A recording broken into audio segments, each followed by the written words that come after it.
الحمد لله والصلاة على نبيه وعلى آله وصحبه أجمعين. يا أيها النبي إنا أرسلناك شاهدا ومبشرا ونذيرا وداعيا إلى الله بإذنه وسراجا منيرا. أما بعد فأعوذ بالله من الشيطان الرجيم. بسم الله الرحمن الرحيم.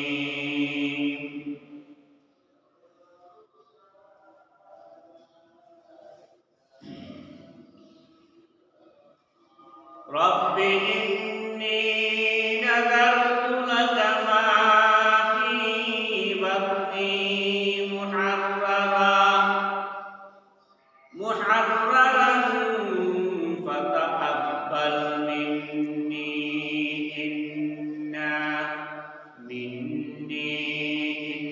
إنك أنت السميع العليم. بارك الله لنا ولكم في القرآن المجيد ونفعنا وإياكم بالآيات والذكر الحكيم. صلى الله على سيدنا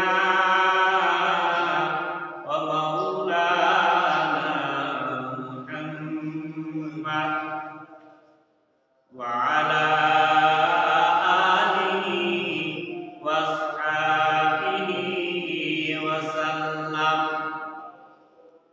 صلى الله على سيدنا ومولانا محمد عبده ورسوله كريم السدايا جميل الصيام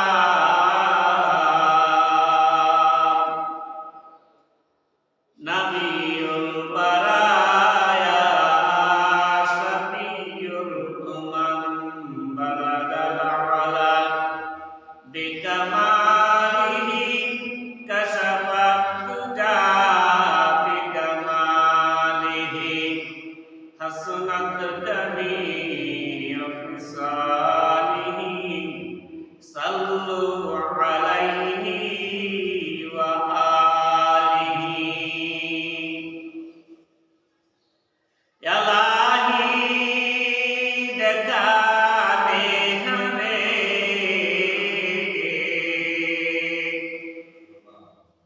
دیار مدینہ.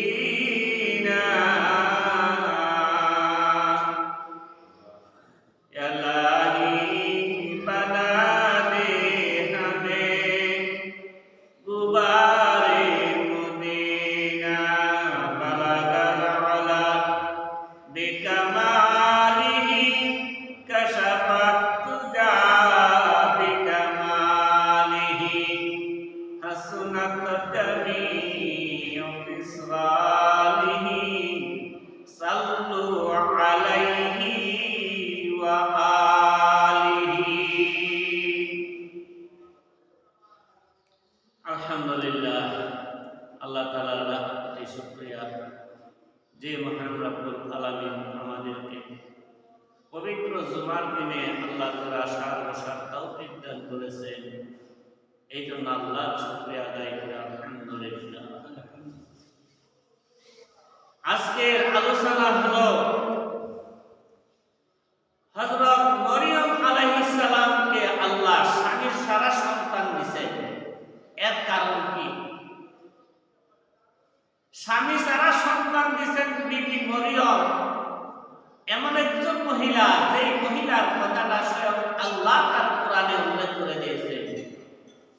এই মহিলাটা কতটুক সম্মানী আল্লাহর কাছে, এই সম্মান আল্লাহর কাছে অর্জন করলেন কিভাবে? এই সম্মানটা অর্জন হয়েছে মা বাবার নেক আমলের কারণে।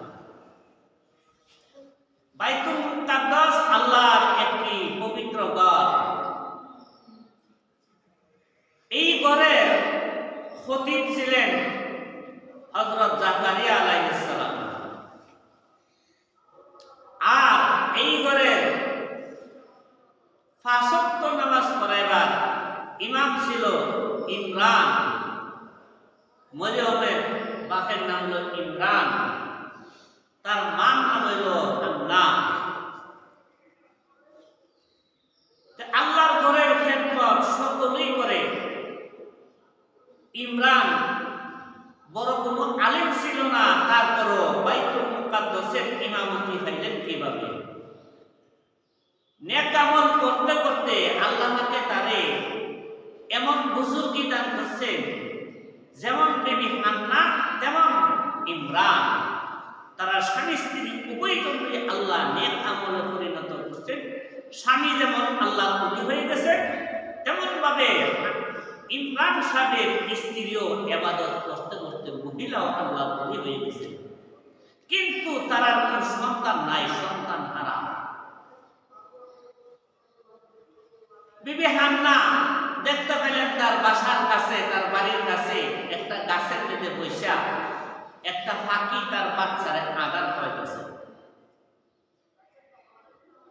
পাখি তার বাচ্চারে আঘাত খাওয়াইতেছে দেখা চোখের পানি পড়তেছে, আর আল্লাহর কাছে বলতেছে যে আল্লাহ, ও আমার মাবুদ, এই পাখিটা কেমন ভাবে তার বাচ্চারে লালন পালন করতেছে, মায়া করতেছে, মহব্বত করতেছে। ও আমার মাবুদ, তুমি আমাকে একটি সন্তান দান করো, আমার সন্তানকেও আমি এমন ভাবে মায়া করব। ও আমার মাবুদ, তুমি আমাকে এমন একটি পুত্র সন্তান দান করো, যে পুত্র সন্তানটা দুনিয়াতে আসার পরে আমি তোমার ঘর বাইতুল মুকাদ্দাসের খাদিম বানাইয়া দিব। আল্লাহর নামে মান্নত মানলেন। আল্লাহর নামে মান্নত মানার পরে আল্লাহ এই দোয়াটা কবুল করল। ফাতাকাব্বাল মিন্নি ইন্নাকা আনতাস সামিউল আলিম। বিবি মরিয়মের আল্লাহর কাছে মান্নত করে, আল্লাহ আমাদের কোনো সন্তান নাই, আল্লাহ তুমি আমাকে একটি পুত্র সন্তান দান করো। আল্লাহ তুমি যদি একটি পুত্র সন্তান দান করো, এই পুত্র সন্তানটা দুনিয়ার বুকে আসার পরে তোমার ঘরের খাদিম বানাইয়া দিব। আল্লাহর কাছে মান্নত মানলেন। আর একমাত্র আল্লাহর নামে মান্নত মানা যায় দুনিয়াতে, আর কাহারও নামে মান্নত মানা যায় না, হারাম। দুনিয়ার কোনো মানুষ আমি দেখছি মান্নত মানে আল্লাহ তুমি আমাকে পরীক্ষায় পাস করিয়া দিও, শাহজালালের মাজারও একটা হাসি দিয়ে দিব। আল্লাহ বলেন, এ নাফরমানে তুই বুঝোস না রে, কইরে শয়তানে ধোঁকা দিয়া তোর অন্তর শয়তানে দাগ পালাইছে। তুই শাহজালালের নামে তুই কেন মান্নত মানলে রে? শাহজালাল তো আমি আল্লাহর চেয়ে বড় নয়।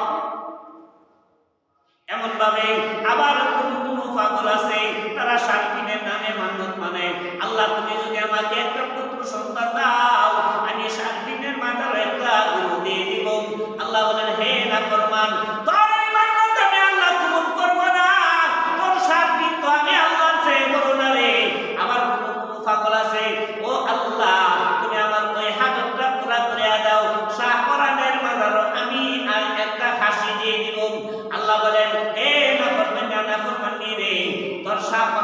আমি আল্লাহর চেয়ে বড় না রে। আল্লাহ বলে কি তোর শাহজালাল, শাহপরান, শাহপীর তারা তো আমি আল্লাহর চেয়ে বড় না। তারা সৃষ্টি করলো কে? এই চিন্তাটা তোমার, এই জ্ঞানটা তোমার মাথায় আনো। তুমি যদি শাহজালালের নামে মান্যত মানো, তুমি জানিয়া শুনিয়া তোমার মাথায় তুমি কুরআন মানলা। এমন ভাবে তুমি যদি শাহপরানের নামে তুমি মান্যত মানো রে, ও আমার বান্দা বান্দি, তুমি জানিয়া শুনিয়া তোমার মাথায় তুমি কুরআন মানলা রে, ও আমার বান্দা বান্দি। এমন ভাবে যদি শাহ সুলতানের নামে তুমি মান্যত মানো, তোমার মাথায় তুমি কুরআন মানলা রে। এমন ভাবে শাহ মুস্তাফার নামে যদি তুমি মান্যত মানো রে, এমন ভাবে তোমার মাথায় তুমি কুরআন মানলা রে। শাহ সুলতানের তোমার হাজত পুরা করতে পারবে না, শাহ মুস্তাফা তোমার হাজত পুরা করতে পারবে না রে। শাহজালালে তোমার হাজত পুরা করতে পারবে না, শাহপরানে তোমার হাজত পুরা করতে পারবে না। তোমার হাজত পুরা করার মালিক হলাম একমাত্র আমি আল্লাহ।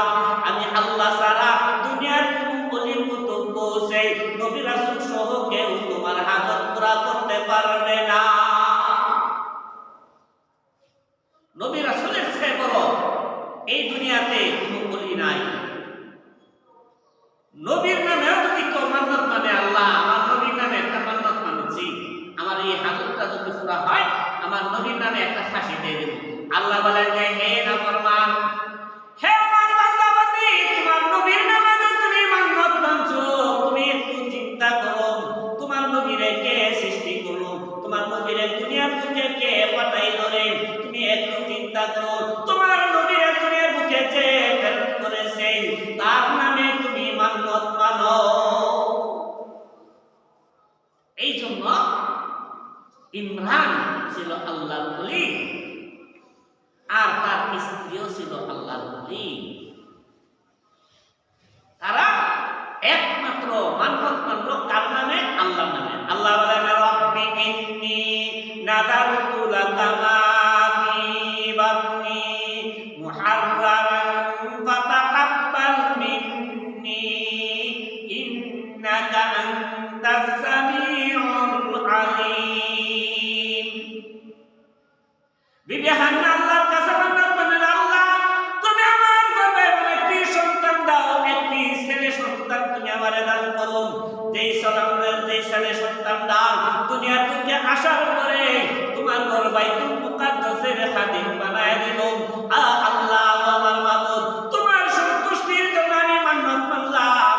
ও আমার মাবুদ, আমার ওই মান্যতটা তুমি কবুল করো। কোন মানুষ আবার মোমবাত দিয়ে মানে, আল্লাহ আমার মুরগি ডানে সেটা শুনে একবার আমার সাথে মারতেছে, আমার মুরগি চুরি দিছে গা, মুরগি চুরি দিছে গা, আমি কিতা করতাম? মান্যত মানছি আমার পীরের মাজারও কিতা দেব, দুইটা পাত্তি দিব। মান্যত মানছি কি আমার পীর অমুক পীর লেমটা সাহিব, আপনারা দেশে লেমটা নাই, লেমটা সাহ মাজার আমাদের দেশে একটা আছে। লেমটা সাহকে এই লোকটা সত্তর সময় লেমটা হয়ে যেত, কিন্তু ফাগল ফকির রে মারানো নাই, তারা সাথে লাগালাগি করো না, তারা মায়া করো।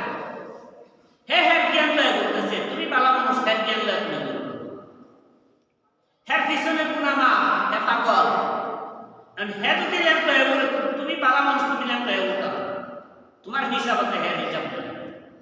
তাহলে এই লোকটা মরার পরে তার মোকামের নাম দিছে ল্যাম্পটা সাপ।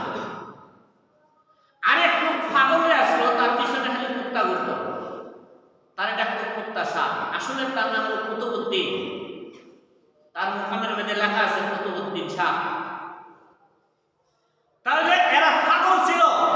আমাদের দেশে কিছু জ্ঞানহীন মানুষ বিপদ করলই, আল্লাহ আমার এই বিপদটা তুমি দূর করিয়া দাও, ল্যাম্পটা সার মাজার আমি দুইটা মোমবাত দিয়ে দিব। আল্লাহ অসন্তুষ্ট তাদের উপরে, আল্লাহ লানতের অভিশাপ দেন, হে আমার বান্দা বান্দি, তো ল্যাম্পটা সার মাজার তুই বাতি দিবি কেন? এই পৃথিবীর মধ্যে সবচেয়ে উত্তম জায়গা হলো আমি আল্লাহর ঘর, আমি আল্লাহর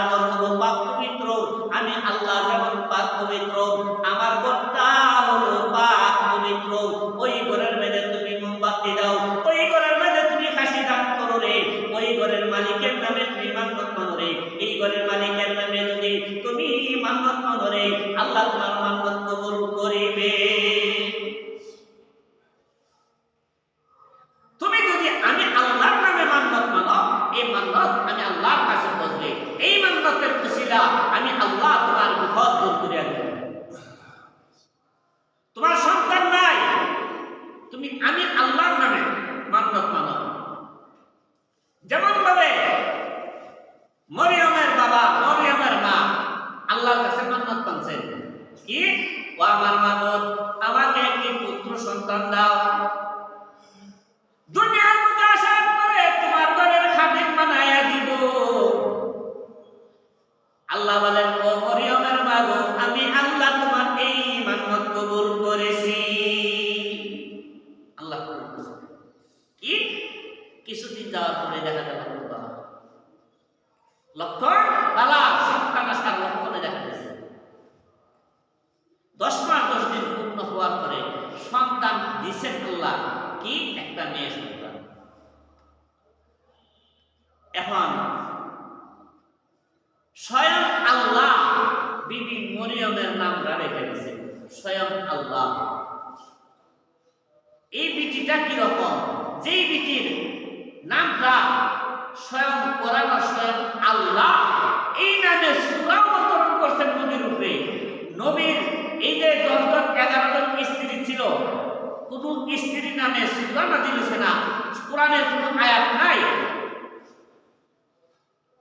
নবীর কোন সাহাবীর নাম কোরআনে নাই, কিন্তু একজন মহিলার নাম আল্লাহ দিয়ে দিয়েছেন। এই মহিলাটার নাম হলো বিবি মরিয়ম। এই নামে আল্লাহ সূরা অবতরণ করছেন নবীর উপরে। আল্লাহর কাছে কইতাছেন যে আল্লাহ ও আমার মাবুদ তোমার নামে আমি মান্নাত করেছিলাম, তুমি যদি আমাকে একটি ছেলে সন্তান দাও, আর এই ছেলে সন্তানটা বড় হওয়ার পরে তোমার ঘরের খাদিম বানায় দেব। ও আমার মাবুদ তুমি তো আমাকে দিয়েছো মেয়ে সন্তান, এই মেয়ে সন্তান আমি কিভাবে তোমার ঘরের খাদিম বানাইব?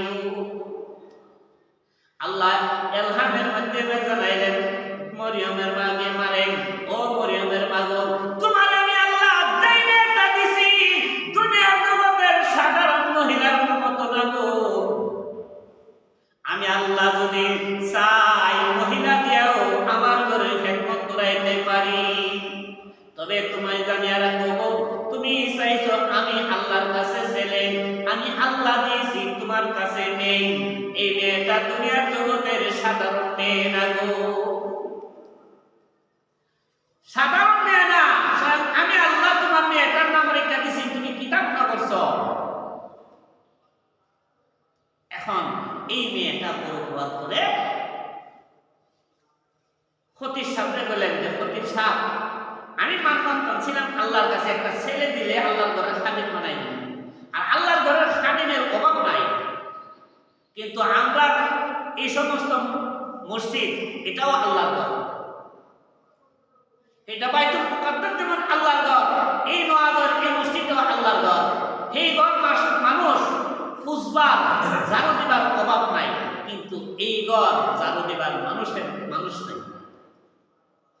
কেন শয়তানের ধোঁকা দেওয়া ধরে রাখে যাস না, মসজিদের ইমাম সাহেব আছে কেউ করতে গেলে। কিন্তু আল্লাহ নবী বলেন এই মসজিদ যারা জারু দিবে, জারু দেওয়ার পরে যে ময়লাগুলো জমবে এই পরিমাণে নেকি তার আমলনামায় দেওয়া হবে।